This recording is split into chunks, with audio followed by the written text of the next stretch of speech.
Welcome, everybody, to another edition of Ugly, Irresponsible, and of course, Childish, where two industry vets talk about the unrelenting pursuit of creativity and the people, work, and culture that either celebrates or suffocates it. I am one of your hosts, Mark Levy. And I'm Jeremy Baca. Mark, good to see you again, my friend. Always good to see you. I'm actually finally getting comfortable on camera. Yeah. I'm still the horror show, that I look like in real life, but I've come to grips with it. I've kind of made peace with it. Yeah, I haven't because I watched a couple of our past, our current, YouTube ones, and I'm like, I'm scrambling, because I'm not used to being on the air. I'm making notes, looking down, I'm looking at my phone. But now I'm on notice, so Yeah. perfect timing because if you think Joe Esterhaus was big and important, oh my God, you guys haven't met Paul Walker. Boy, oh boy. Paul, welcome to the show. How are you? Thank you, guys. I'm doing great. I feel like I'm crashing the Joe Ezerhouse show, for God's sake. You kind of are, you bastard. I mean, you guys did a great job on that interview. I mentioned before, really made me think. I think he nailed it when he said the best movies explore I think he said, called it moral greatness versus the black and Yeah. white. Yeah, yes. But Yeah. Wow. hey, Joe, if you're listening, I'm good for one episode. You can have it back after that. And this is the South Austin legend following the Hollywood legend. Go Amen. figure. You have done, but in serious, dude, you have done some stuff in your day too, and I remember being there alongside you and watching in amazement as you helped a lot of the major brands out that I know you were working on. And the frustrating thing on some level is you can't talk about a lot of the stuff you do, right? Yeah. The doors are No, locked and the windows are closed. Yeah. the crisis stuff is a little more hairy, except as a software maker, I feel like I get a little more leeway. As a consultant, you're trained, hey, you don't say Yeah. anything, right? Everything's Yeah. code word and so on Yeah, and so forth. Yeah. Well, yeah, that's why we try to really keep this podcast under the radar. We don't yes, want to get too many listeners because we don't want to get someone like you in trouble for saying the wrong thing. So yes, Right. as long as we're just screaming into the yeah, void, it's fine. yeah. Right I don't now, Uh, know. the only people who are going to I be don't know if upset you about. Go ahead, brother. I don't know if you've checked my LinkedIn post out, but I actually write about situation companies are in a lot more freely than I used to. I would have done that when I was in consulting. But like I wrote about raw foods this week, that's dealing with some interesting issues. Pressure from the government and so on and so forth. I'm not working with them. It's almost like an outside, analyst taking a look and talking about what they're doing right and wrong, but trying not to be too critical. mhm. But Isn't it's that a pretty great fun. Yeah. feeling, dude? Isn't that a great feeling though to be able It to unleash that it without? really is. Yeah, It yeah, really is. It's Mhm. it's liberating in some ways. yeah. Yeah. Well, Yeah. today we want to talk about a lot of how AI has already, I was going to say beginning to, but it's already transformed this industry. Oh yeah. 30 years ago, this would have been unrecognizable to most practitioners. And I don't say this to just kiss our guest's ass, but especially to you, because my very first encounter with you just showed me at the time, you were already you know in this business for a while. I was still pretty young. You were old already, so it kind of just shocked the hell out of me that somebody was thinking about this in our industry. And this was back in 2008-ish, when Conan Wolf and GCI merged. and you came over with a lot of great people, including Mr. Jeff Hunt, who one of my all-time favorite people. And you had either just published or shortly after published a paper that I still have in my files, and it was the paper on the half-second news cycle. Oh yeah, And that was a fun to piece of me, work. you are already just so living in the future. And I'm not saying that jokey or like, tech future, but you saw where the industry was headed long before anybody had any right to see that far in the future. And from that point on, you've always, to me, the things that I've read, the things that I've seen you do, have always been like 3 and 4 steps ahead of everybody else that's working in our field. Yeah. I don't know if I'm 3 or 4 steps ahead, but you're absolutely right. Sort of the theme of my career. I mean, when I landed in New York for Burson, Jeremy, now you've worked for a company where I started my career. Yeah. Um, Hmm. they put something on my desk called a Rainbow computer from Digital Corporate Equipment Corporation, which was my client. I was the first person in the agency to have a computer, Wow. and I thought I was in heaven. Um, and I was, basically word processing was an innovation back Yeah. then, but also I'd learned to build some basic applications, an application to do your timesheet, which I gave to Jeff, and he thought I was a freaking magician. Um, but I've been chasing that feeling through every major technology wave since. I helped launch mini computers. I helped launch uh, thin wire Ethernet. At Accenture, the internet. I was just talking to Brooke Hovey today about we used to do workshops on how to exploit the internet back in the day, which sounds so funny now. Yeah. E-commerce, mobile. Our careers passed when social was hitting, and now AI. And I mean, it's been a really fun career. I feel lucky that we had that many good waves Yeah. during my career. But the through line was never the technology. Um, it's really always the same question. How do we help people make better decisions in moments that matter most? And especially when they're under intense pressure. Mm. And that's Yeah. the question that led me to Crisis Command, my current Yeah, that's company. that's your Yeah. you founded that agency, didn't you? Well, it's not an agency. It's actually a piece of software. Um, it's an Okay. AI we call a platform that helps leaders analyze, align, and act in real time when the pressure's on when they're in a crisis.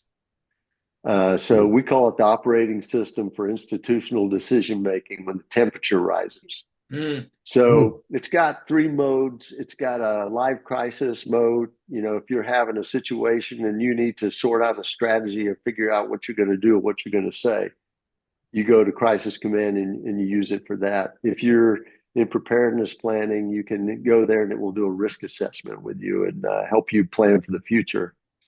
And then it also has a simulation engine. It's got a lot of cool stuff in it. Sometime I'd love to show you. I don't think we should do a demo during the show, but someday I'd love to show you. I think you'd get a kick out of it because it's just works in amazing ways. How long did it Yeah. take you to put that together? Oh my gosh, I started on this like I'm going to say 4 years ago when AI was just taking off, Mm. and I just started experimenting and honestly taking classes on data analytics and things, related technologies and spaces, trying to learn as much as I could about AI and how it works. Then I thought, hey, I'm starting to know a little bit. Why don't I should identify a project and see if I could build something. So I had like 10 ideas, but I finally I landed on crisis management as being sort of a cool place to focus. Because yeah, honestly, I sucked at crisis. At least I thought I did. I got called into crisis management all the time, but I didn't enjoy it. It's just not Yeah. my natural ability. Jeff Hunt loves when someone calls him and says, "Hey, I have a crisis." That he is such a natural. For me, it's an unnatural act. So I'd rather be building a brand or selling a product, or analyzing data. A crisis is like a distraction that you have to do because it happened and it sucks up all your time and it could ruin your life for a few weeks, right? Because you get paid a lot. But I really built Crisis Command for people like me that they find themselves in crisis management, but maybe they don't enjoy it that much. Maybe they're not that great at it, but Crisis Command can make them really good.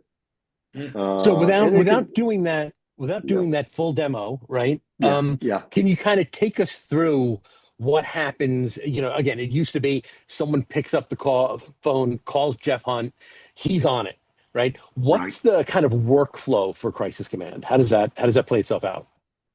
Yeah, that's a cool question because let's not use Jeff because I don't even get mad at me. But yeah, someone calls an elite crisis manager. That's how it used to happen. They call them, right, and that Right. crisis manager says, "Tell me what you know." And um, my billing, it's going to cost 50 grand to start for us to develop a plan, and I'll put a team together, and we'll be there tomorrow. It's probably going to take us a couple days or maybe a week to pull together. We need to interview some people, and if you could arrange those, and we'll pull together a plan, and then by the end of the week we'll have a plan, and then we can start managing this thing. Right? That's sort of the way it Mhm. would work. Right. And my billing rate's going to be $1,000 because during a crisis I have to drop everything else. So we're gonna the rate gets converted, it's premium. But me and my 5 assistants will be there tomorrow to help you out. Right? That's sort of the way it happens. Right. With Crisis Command, you would go straight to Crisis Command and you tell it what's happening just at a basic level. Hey, we have some pressure on us from external stakeholders on our DEI programs, and we hired a new person, and we made him head of culture recently, and they're questioning why that person's here. And I got a call from a reporter.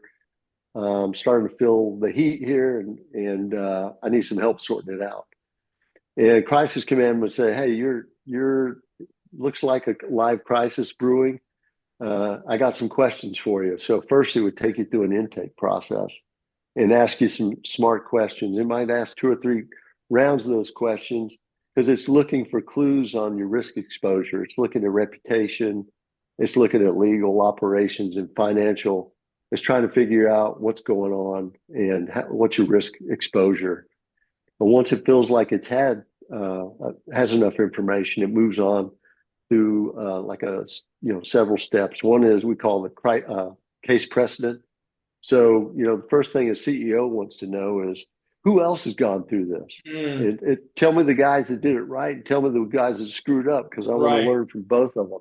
Right. So we have like a 500 case database we've curated so that Crisis Command will then go check out those cases, figure out which one's relevant, and they'll bring them back. And they just present it in a way that's crisis, someone in a crisis appreciates. And really finally boiling it down to what worked and what didn't, because that's really what they want to know, right? Once you have that, it starts to convert that into strategy. So it helps you set objectives. Once you have objectives, it goes in and this message engine fires up. We call it the message engine, and basically it does some stakeholder analysis. It develops messages and then it pressure tests those messages. Mm. And it's built on a method that I learned on Madison Avenue working with Y&R guys, and sort of refined when I was at Accenture.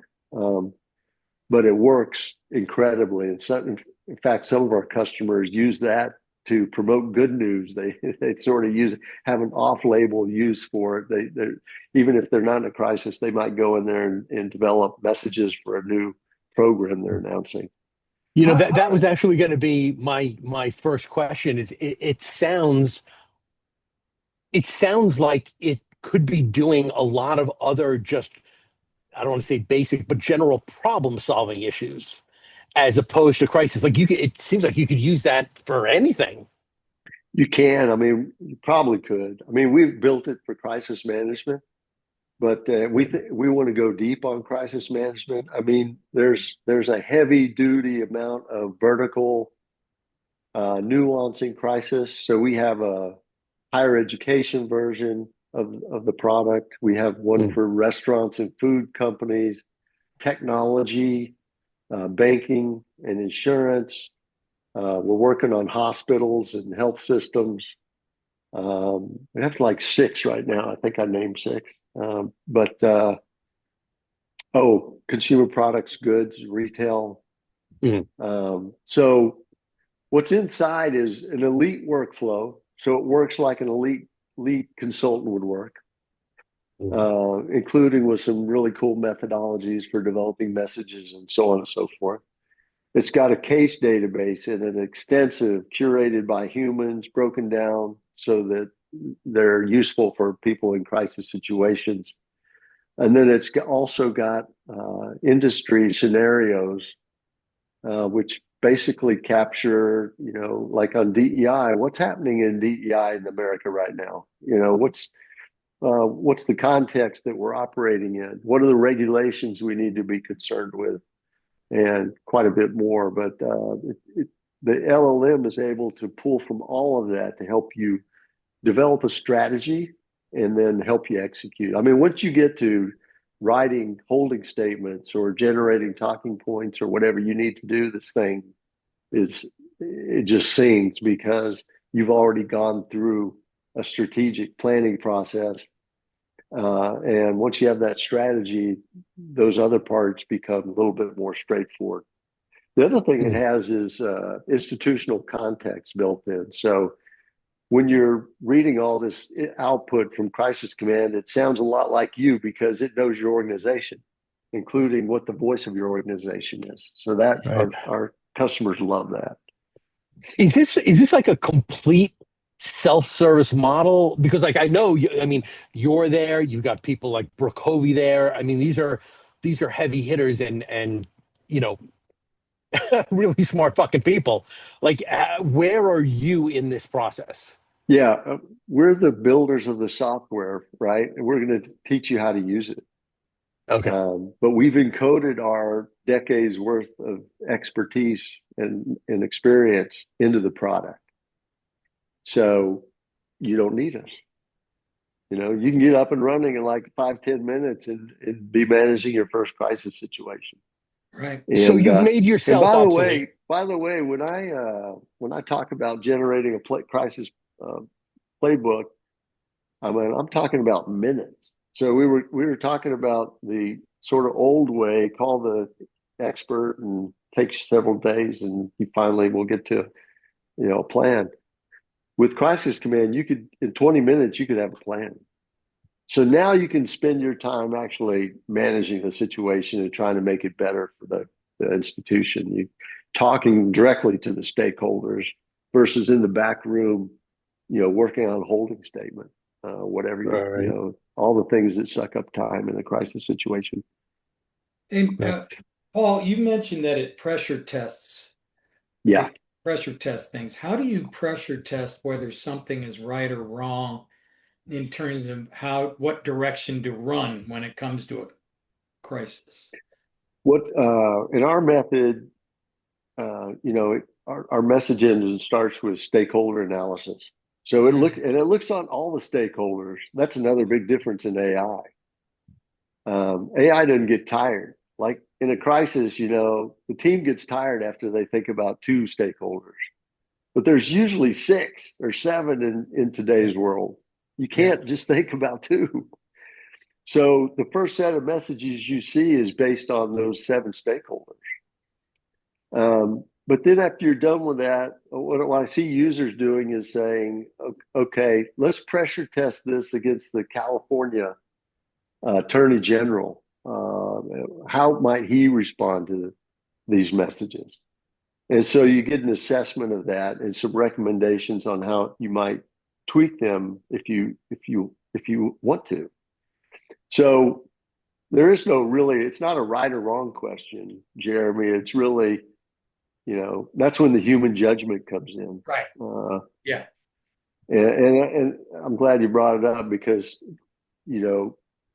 this thing is powerful when you use crisis command plus human Right. judgment. It You does have to not have. Sure. it does not Mhm. make the calls for you. Right.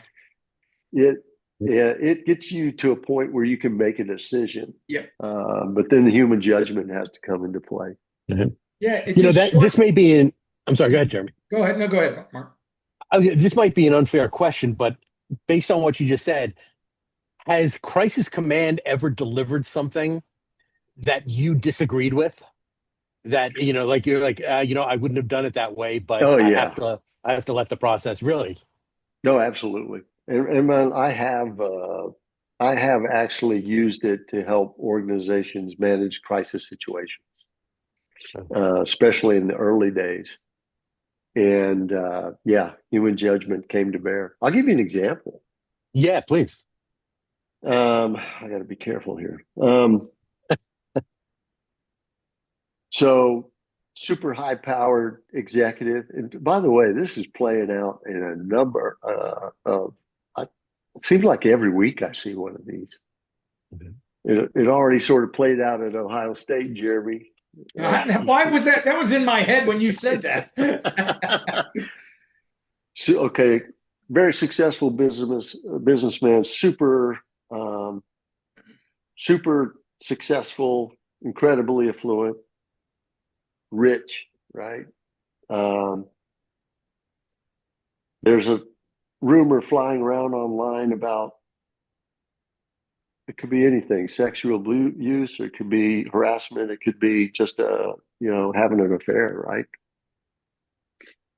If you look at precedent in those kind of situations, they almost always say remove the guy from operational authority immediately, um, because you got to do something because this is doesn't it's not looking good for the organization, and somebody in the organization has to take care of the organization, and he has to take care of his own business. But that's not always the right move, right? So you have to come in with judgment, and you have to understand, hey, these rumors? Is there any real evidence out there? What's this? What's the board think? AI has no idea what the board thinks, right? Um, so the human judgment has to come into play to um, help you shape that strategy so it makes sense. But if you have a CEO that it's rumored in some major media that he's got some sexual harassment issues in his past. The advocacy groups are starting to get noisy. The customers or the employees are starting to get nervous. If you look at the case precedent on situations like that, it almost always points to, hey, we need this guy to, at least for the time being, he needs to relinquish operational authority till he gets through this. Yeah. And that's not always the right answer. But that's a perfect example, dude, too, in terms of what I see this thing doing is letting the humans come in and having a conversation that matters versus trudging along to get to the point where they have to make a decision like that, right? That's It absolutely right. versus you're Yeah. going already in, like you said, 24 minutes, you're like, maybe we should remove this guy. And how long Right. would that discussion take otherwise, you know? Right. Right. Yeah. I mean, you might not get to that till a week later. Yeah. And by then there might be material evidence of guilt, Yes. right? And Yes. so you're just you haven't even started yet. Right. And you really need to be out there ready to try to manage the narrative that's going to occur. Mhm. So getting ready, getting to strategy and getting ready for execution more rapidly has a lot of benefits. So I can Earlier, go. go ahead. I'm sorry. I was just going to say, I hear a lot of people out there going, I mean, I can hear them saying, well, I'll just do this on ChatGPT or Perplexity. I just plug this in. I've got a crisis, and what should I do? Give me the major steps. Um, Right. Explain why it's not that. Yeah, I mean, ChatGPT and Claude, they're like a blank canvas. You know, could you generate the same quality output as Crisis Command? It would take you a long time because Yeah. I try every once in a while. We are structured workflow, precedent, audit trail, governance architecture, SOC 2 compliance, designed in with great intention, uh, not a Mhm. general large language model. Right. So and also you have to be crazy to put some things in ChatGPT or Claude. Yes. Um, in our case, we have an agreement with Amazon that the LLM that we run on is not we're not teaching it with our data or customers' data. That's super important in crisis. Yeah. Yeah. Yeah. All right. Very good. Hey, You can I know, take a side trip? Yeah. Why not? of All course. right, I hope because it I've never involves I alcohol. don't know if I've ever thanked you for this because I owe you a thank you. Walmart. I mean, you two had me laughing the entire time we Uh, were pulling that Walmart's pitch together. And I don't remember the details exact, but we were in a hotel near their headquarters in Bentonville, I believe. yeah. And you guys were finding irony in every corner of that place, which I think, having listened to a couple of your podcasts is sort of where you live. Oh yeah. Pretty much. And you remember our CEO, I don't know if I should say her name, but I love her, Donna. She Yeah. Yeah, joined no, us for the pitch. Do you remember? Oh yeah. And I, Yes. I and Yes. do. a big part of that pitch was about winning their apparel business. So Yes. think Walmart suits. Remember, we went to Walmart. We looked Yes. at their, and she shows up in the hotel looking unbelievable, but head to toe in Chanel. Yeah. And Yeah. she took one look at the room and made the right call. Hey, I'm not going in.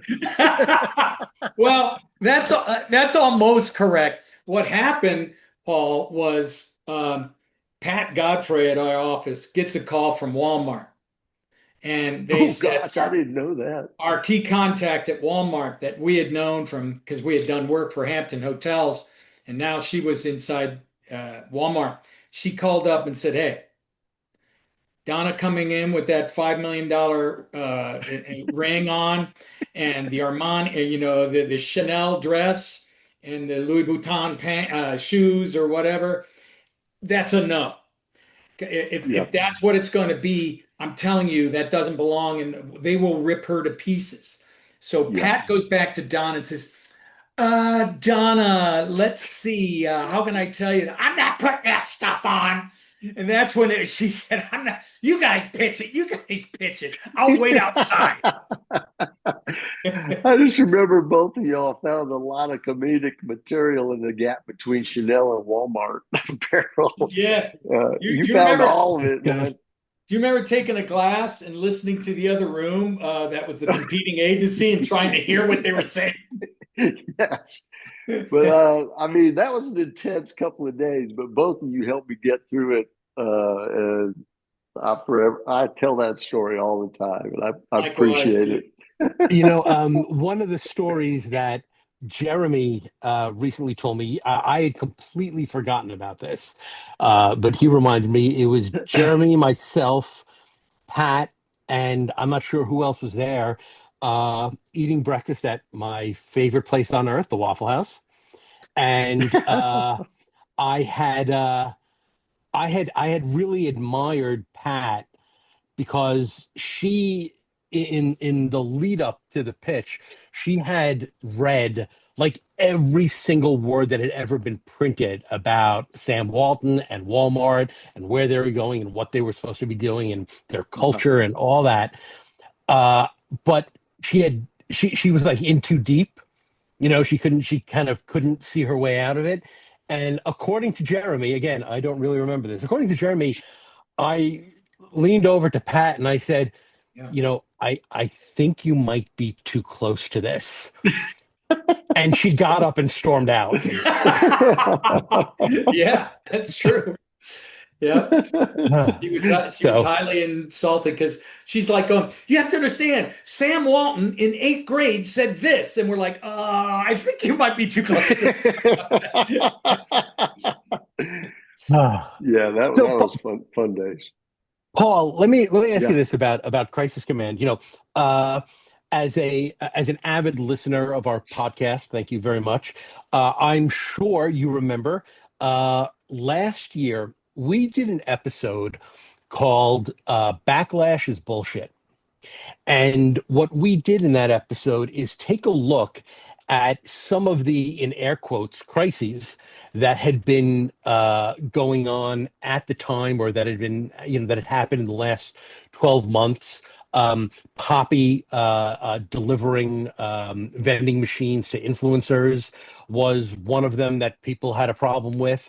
The Sydney Sweeney stuff with American Eagle had been part of it, and our take had been that these are not real, right? These are not real crises. These Uh, are just little things that people have glommed onto and have essentially, people who really enjoy the sensation of being outraged and being pissed off have kind right. of glommed onto these individual things.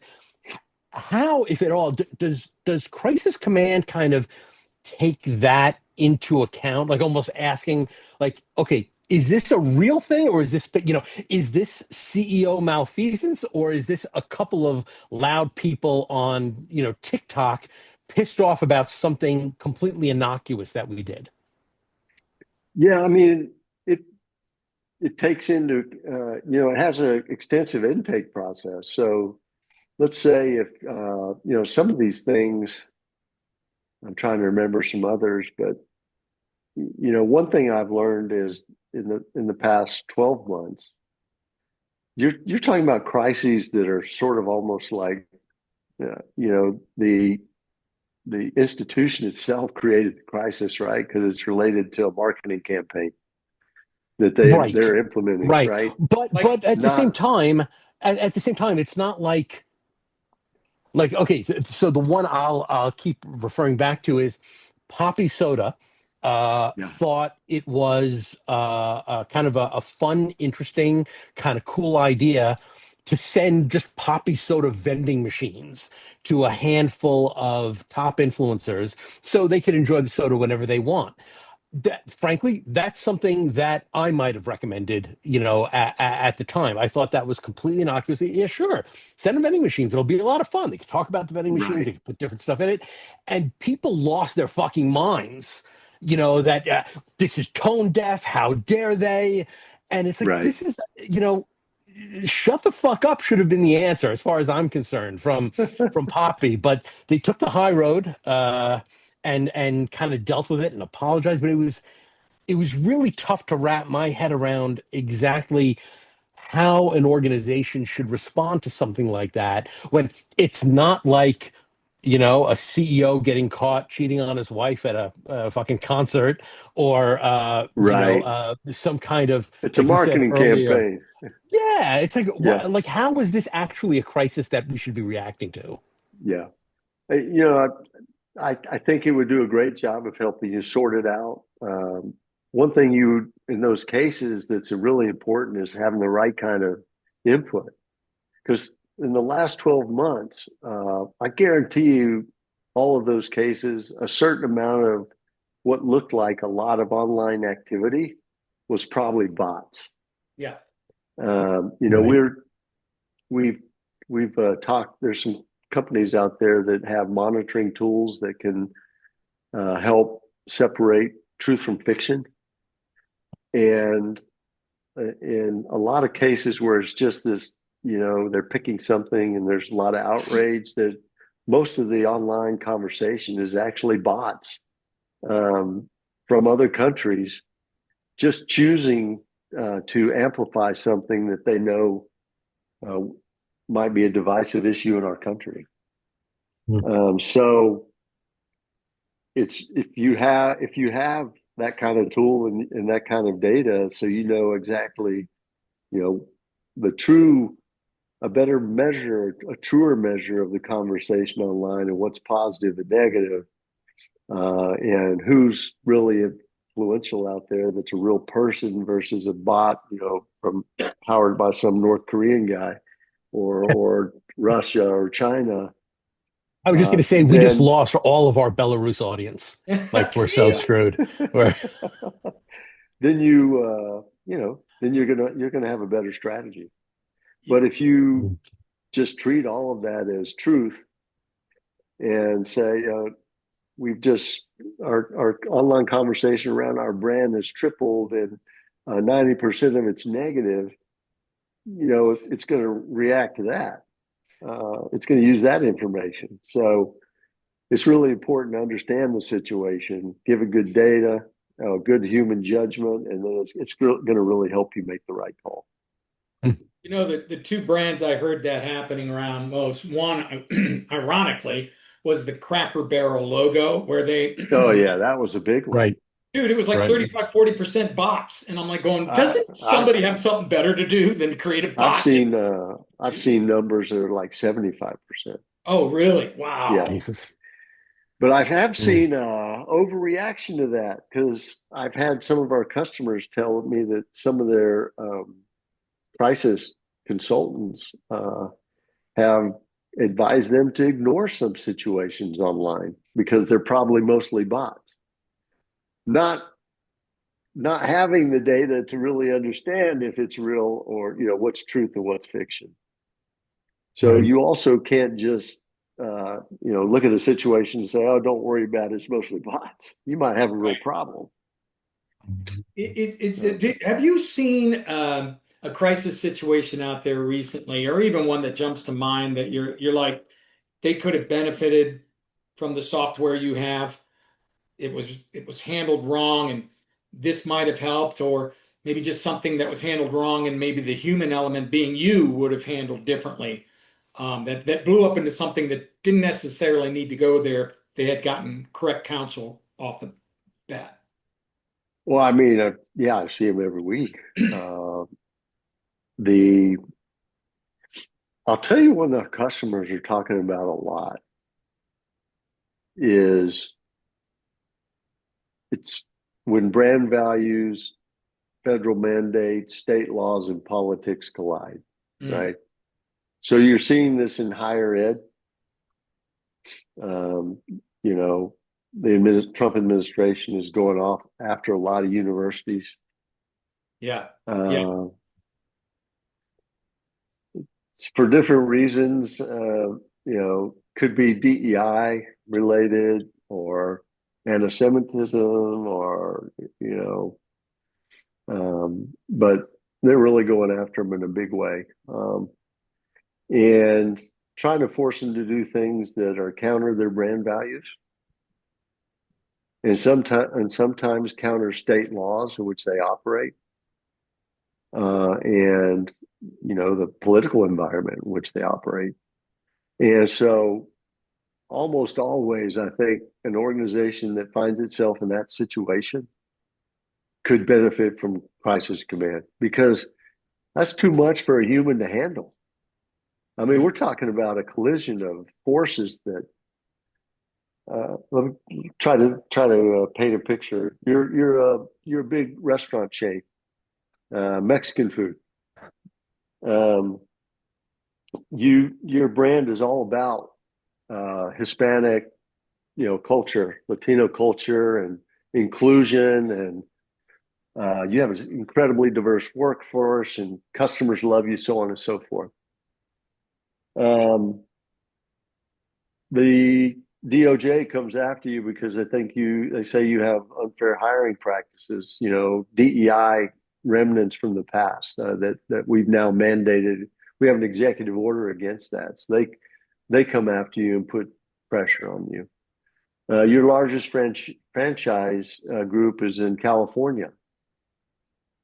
California is monitoring organizations to make sure they don't roll back, programs that could be that help with inclusion. Right? They're looking for discrimination programs or just things that might be discriminatory,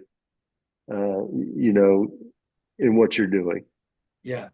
So now you have brand values, you have a federal executive order, and you have a state law. What the hell does a franchisee in California going to say? He's scared to death. Yes. And so prices command. I've now run a lot of cases on like this in higher ed and for restaurant companies, and some technology companies are worried about this as well. I mean, everybody's worried about it, but it really comes down to like four things. One is that I think both of you will appreciate this. Brand values aren't a communication strategy; they're the decision filter. Mm. When politics, law, and public pressure all hit at once, the only thing that keeps you from spinning is knowing what you stand for. Yeah. Right. So companies with real values make faster, cleaner calls. Yeah. Companies that are unclear on that negotiate with everyone and satisfy no one. Yes. Turns into a mess. Number two, the facts don't protect you. The framing does. Mm. So you can be legally clean, great policy, and still lose the story. So whoever speaks first controls what people believe in the current environment. Hesitate, and someone else is going to fill that vacuum. Yeah. And I promise you, they won't be generous or civil, for that matter. Yeah. Right? Think about all the companies you just mentioned. You probably read what people were saying online. Yeah. It's brutal. Third point, compliance is a floor, not a shield. So we checked with counsel is not a crisis strategy. Yeah. Legal exposure. I'm sure you heard Right. that before. Legal exposure, reputation, and reputational exposure are two different threats. Most companies spend all their time on one and walk straight into the other. So with AI, you have to consider both of those. And while you're at it, you better look at operations, like our employees are going to quit if we do this, or financial, are we going to lose sales if we do this? So Yeah. our tool's built to look across all four of those areas so that you have a view of what you're up against. That's And That's I guess awesome. the last point is, how do I say that? You don't crater on the headline, you crater on the fragmentation. In my post, you hear me talk a lot about alignment. And what I mean by that is when your franchisees, your employees, your customers, and your advocates all hear something different, that's when a manageable moment becomes World War III. yes. It becomes a full-blown crisis. Yes. So, the first 24 hours aren't about the press. They should be about locking up your own house and your own story before everything blows up outside, making sure Right. everybody's on the same page. That's so important. And one of the paradoxes we're in, and I sent this to you, Mark, is I said saw the statistic 2025 survey found that 85% of executives say the risk of losing customers because you took a stand, that it's better to remain silent than risk losing or putting yourself in a polarizing situation. And yet, those very customers, two-thirds of them are demanding that brands speak up. So you've got this group that's saying it's better Yeah. just to be quiet. You can't win in this environment. It's polarized. Somebody's going to be pissed somewhere. And then you have all these people saying, we want to hear from you. Nike, Starbucks, Target. And it's I don't know how you navigate that. I guess you make those calls with your command product, crisis command. Yeah. I mean, it helps you navigate them better than a human can. But then the human judgment has to come into play. Yeah. It's not going to, it's built and taught so it won't try to make the decision for you, but it will help you work through what are the pros and cons of me not saying something Yes. or me taking action. So it will help you get to a point where you can make a decision. It's also tuned so that it it trends toward taking action because when we look at the 500 cases in our database, I mean, one of the things that does not work is silence. Mm, Almost never. yeah. You almost always should be communicating or taking action with some stakeholder. Uh, Hands in the pocket and pretending like it goes away hardly ever works. Yeah. You know, as you were talking about those four pillars, and this will double as my job interview for your head of business development.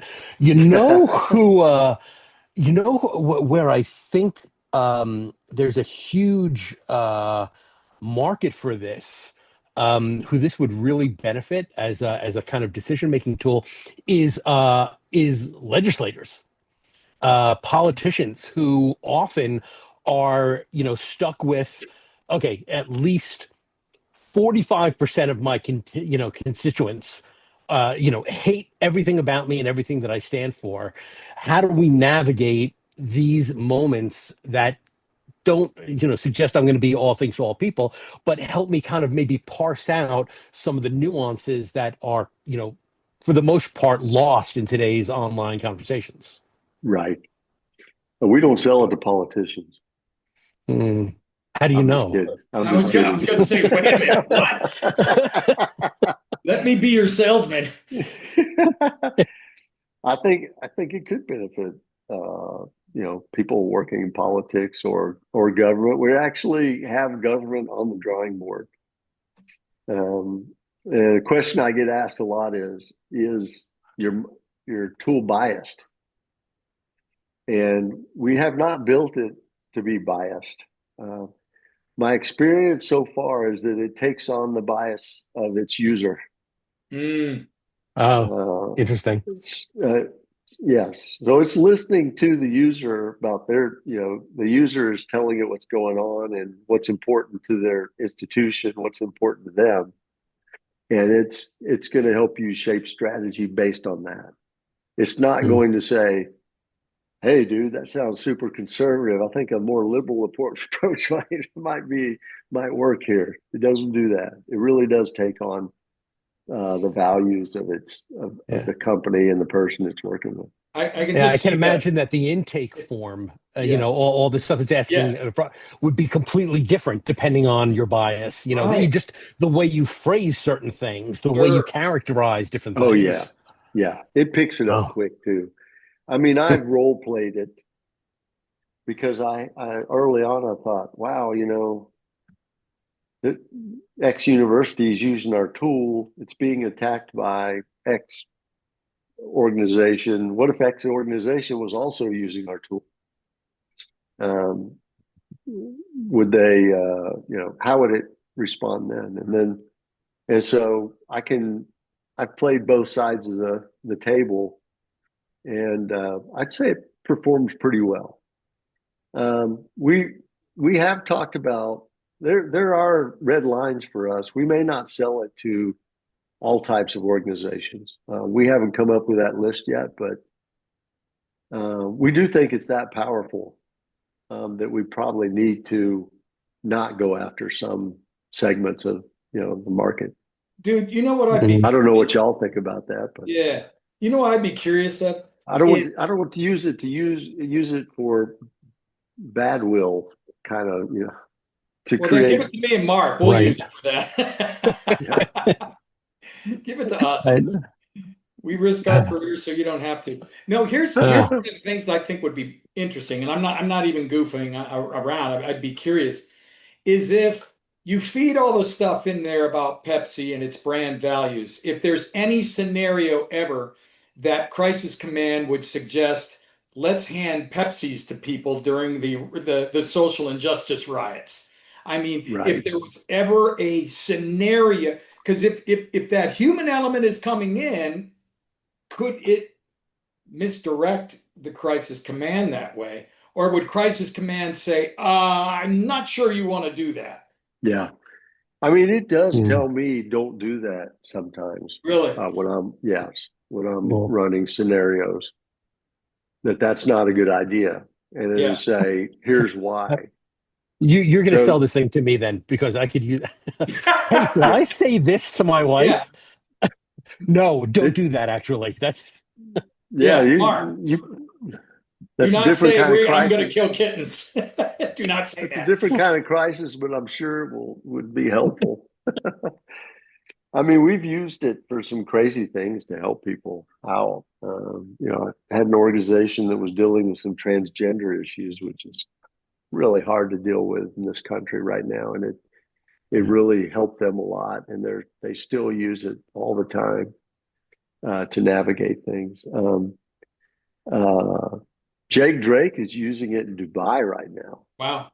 We didn't know what to expect. He's just testing it, having fun. But they sent us a note this week and saying this thing works really well, and and it's in the demo. I generated a holding statement for one of the snares we were working on, and then I had it immediately translated into Arabic. That sort of blew their mind. Yeah. But you know what, dude? And listen, our hopefully our listeners and viewers know me and Mark well enough to know that we while we love and respect our guests, we also don't kiss their asses to a large degree. We always speak Yeah, the truth. And so I'm not trying to, suggest or sell Crisis Command for you. But here's the thing that because I dealt with crisis issues. I helped, Perrier, Starbucks, and some other accounts, McDonald's, on some crisis stuff. And I would love to have this just because it would relax me a little.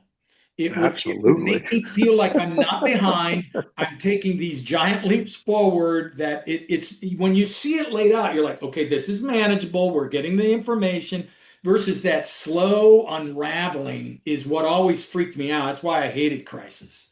Yeah, yeah. you and me are the same way. I built it for guys like you, Yeah. Jeremy. I Yeah. really did. Yeah.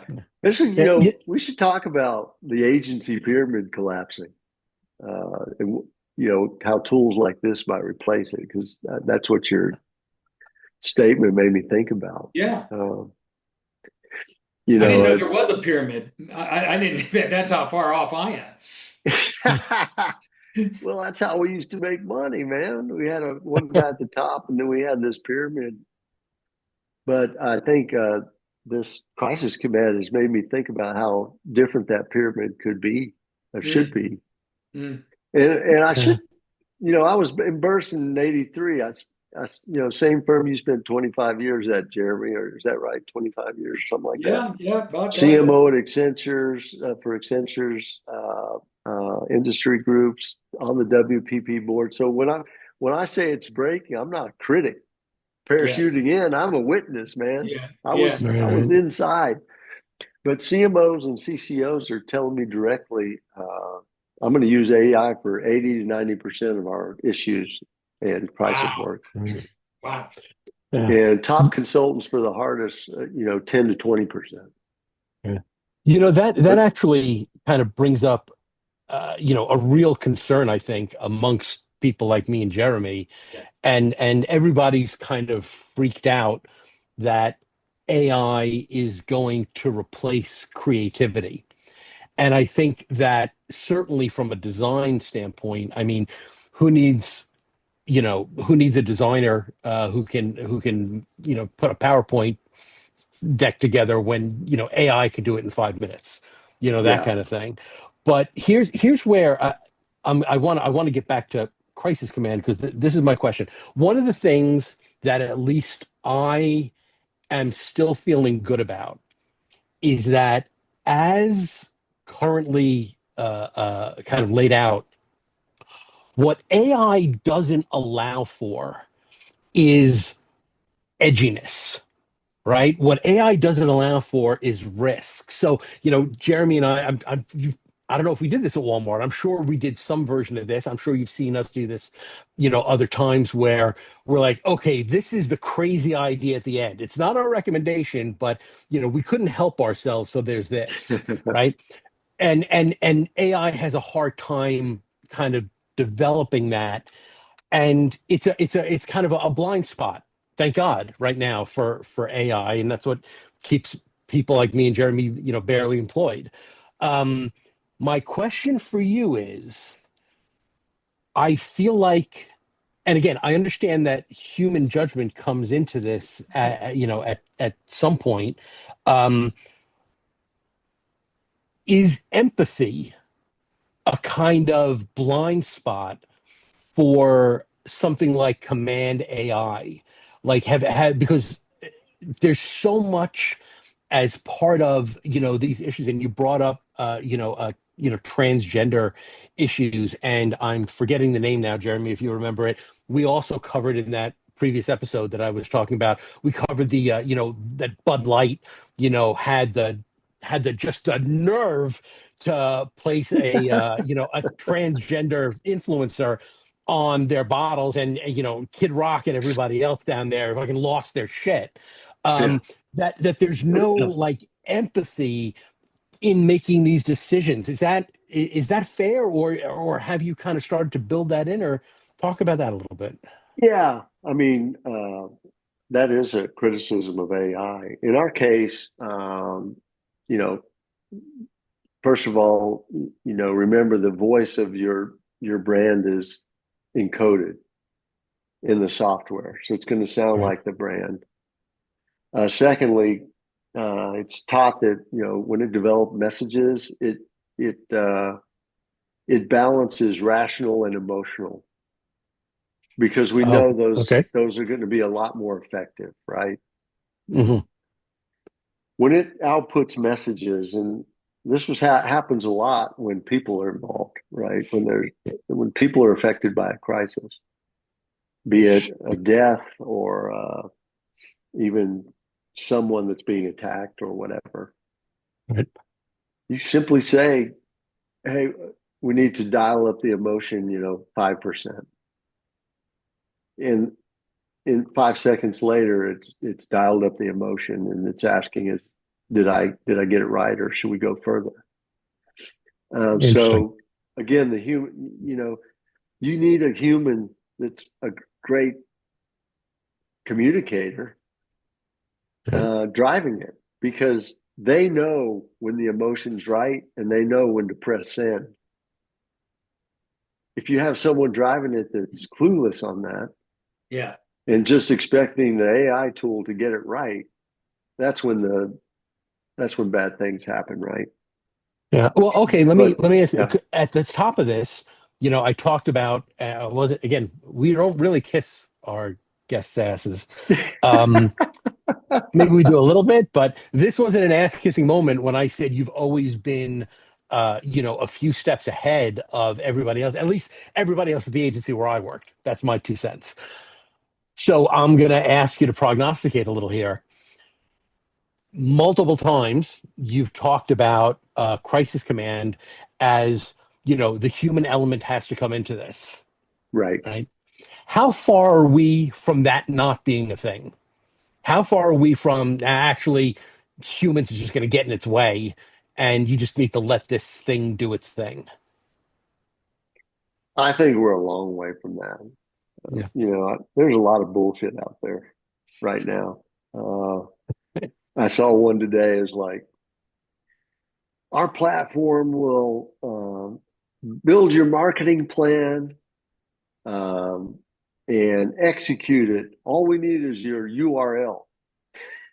You know, you just give it the URL for your company, and it figures out everything and deploys all these agents to go start creating content. That's just craziness, right? Right. I think we're quite a long ways from that. This one particular company. I went to their website, and it was all a bunch of young guys full of piss and vinegar. Yeah. None of them had any marketing experience that I could find. Or I love the ones that say, "Hey, these 5 prompts can replace your McKinsey strategist." And I always laugh. I'm like, "Have you ever met a McKinsey strategist or seen one of their, you know?" Um, so I think the LLMs, some of the CEOs, the Anthropic CEO is a little more measured in what he says. OpenAI guy sometimes I think is, he's over promising that these things are going to be smarter than humans and take over the world. I just don't buy that. The first time I wrote about AI was in like 1985. Wow. And I was working with some engineers at Digital Equipment Corporation, and we were working in the utility space, and we were releasing a mini computer that was just built for utilities companies. And we were trying to come up with sexy ideas that this computer would help solve in the future, problems that would help solve. And AI was, we were coming up with all these AI things. And we thought AI was months off in 1985. And it really did not, none of that came into fruition until, early 2000. It's incredible. So I just think that there's a lot of hot air out there, a lot of a little overdrive buzz going on this, but I just don't believe that we're going to get to a place where, hey, right and execute my crisis management plan, and while I go Right. golf. Right. I just don't. I Right. think we're a long way from that. And this creativity in AI, and I don't I always see humans having a role. I mean, when I was getting ready for this, I remember Jeremy. Remember you came and ran that creative workshop for my team in Austin. Sure. I, you know, every once in a while, someone still mentions that because those techniques you shared were so simple on the surface and so powerful Right. in the results they generated.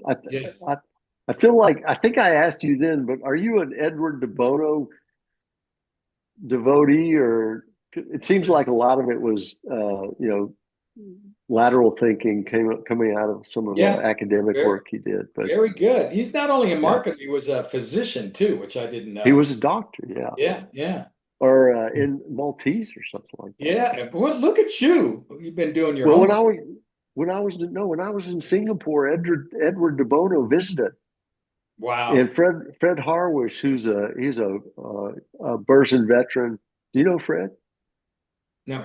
He's Fred Harwish. He's a Burson veteran. He is teaching at University of Florida now. So Hmm. he and I got to hang out with Edward de Bono and learn from him about focus, about provocation, about lateral thinking. It was amazing. Yeah. And after he left, we decided to institute a weekly brainstorming session at our office, focused on the problems of our best clients. And we usually just say, "Hey, we want to generate some ideas for you. Do you have a problem?" They'd brief us, and then we'd go do a brainstorm in our office at no cost to them and bring back ideas. And we sold a lot of work Isn't that doing that. amazing? But it also made our people creative brainstormers. I Right. mean, they absolutely loved it. It's, it's the only way you So learn it is to do it. yeah. Uh, So I think De Bono and that your workshop, um, you know, we all discovered that creativity responds to structure. So it's a muscle.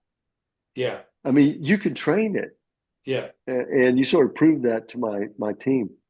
So my fear is that AI is going to make us uh, lazy enough to stop using those techniques. And when we stop using them, we lose the muscle. Yeah. And, Well, I'm not using that as a metaphor. That's how atrophy works, the other right? thing is with AI, it draws from patterns, which is exactly what Yeah, you don't want when it comes to creativity. You don't want to follow the pattern But Yeah. it pulls from every existing thing that already happened, and here's what usually happens, and so I'm going to serve you up the best idea within this pattern. The Right. other thing I found interesting, I just saw a study on AI, a huge study, forget who did it, but they found that AI for 49% more times than when a human is involved will express sycophantic behavior. In other words, they're going to agree with you. They're going to Oh build you yeah. up. They're going to support you. And not only that, even if the user admits to breaking the law or hurting someone, it will still express it's okay. Listen, it happens. You're going to be fine. Just don't do it again. And so it lets you sneak by, even if your thinking is wrong or inaccurate or misguided. So you have to Yeah. be very careful about that. Right. And some LLMs are worse than others about that. Yeah. Yeah. Yeah. Mm. But you know, I was playing around a few weeks ago because I couldn't stop thinking about De Bono in a box. Could you build an AI application built around strategic or structured ideation techniques, Yes. and not to I, generate output, but to elevate the strategic thinking before the idea generation or the execution starts. yes. Mm. And I You actually know, built a prototype that was sort of cool, I'd but love to actually get humans in our business to start thinking strategically before we yeah. train fucking AI models to do it. That would be Yeah. Yeah. badass. Well, Did, I do mean the humans working with the app. Basically, I built it so that it would start with a focus, right? It would help you get a good focus because that's yeah. that's key, Yes. and then it would use provocations Yes.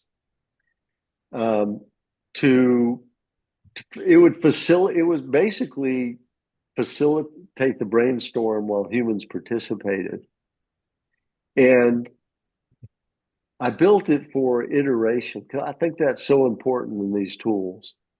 So I built it so that it would provoke the humans, and then the humans had to generate ideas.